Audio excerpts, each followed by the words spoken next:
সোমবার থেকে ভারত জুড়ে দীপাবলি উৎসবে মেতেছে হিন্দু ধর্মাবলম্বীরা।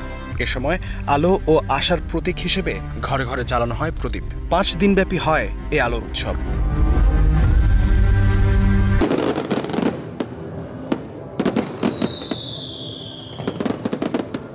দীপাবলি ঘিরে ভারতের অযোধ্যায় একসঙ্গে জ্বালানো হয় 26 লাখ মাটির প্রদীপ, যা গিনেস বুকে স্থান পেয়েছে বিশ্বের সবচেয়ে বড় তেল প্রদীপ প্রদর্শনী হিসেবে।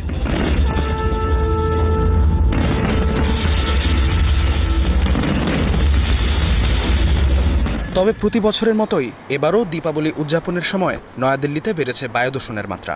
এয়ার কোয়ালিটি ইন্ডেক্স AQI এর সূচক অনুসারে দীপাবলি উৎসব শুরুর একদিন পর মঙ্গলবার সকালে এর মাত্রা দাঁড়িয়েছে 350-এ, যেখানে ভালো বায়ুর সর্বোচ্চ মাত্রা 50। মনে হয় আমরা দিল্লিতে দূষিত বাতাসে শ্বাস নিচ্ছি। কখনো কখনো মনে হয় শারীরিক কোনো কার্যক্রম বন্ধ করে ঘরে বসে থাকা উচিত।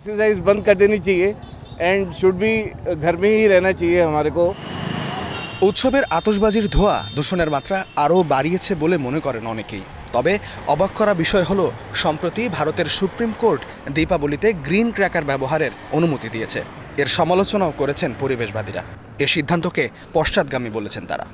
পলিউশন তো স্যার হোগাই, क्योंकि पटाखों से बैन हट चुका है। দূষণ তো হবেই, কারণ আতশবাজির উপর থেকে নিষেধাজ্ঞা তুলে নেওয়া হয়েছে। প্রায় সবাই আতশবাজি ফাটিয়ে দীপাবলি উদযাপন করে।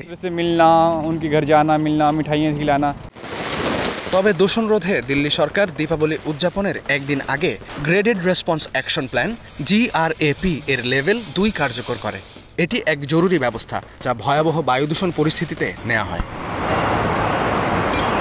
প্রতি বছর শীতে ভারতের রাজধানী নয়াদিল্লি মারাত্মক বায়ু দূষণের শিকার হয়। শীতে যানবাহনের ধোঁয়ার সঙ্গে মিশে প্রতিবেশী রাজ্যগুলোর পুরানো কৃষি বর্জ্য, এতে বায়ু দূষণের মাত্রা বেড়ে যায়।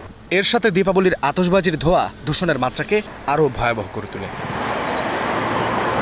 ইস্তেহাদুল মাহমুদ, স্টার নিউজ।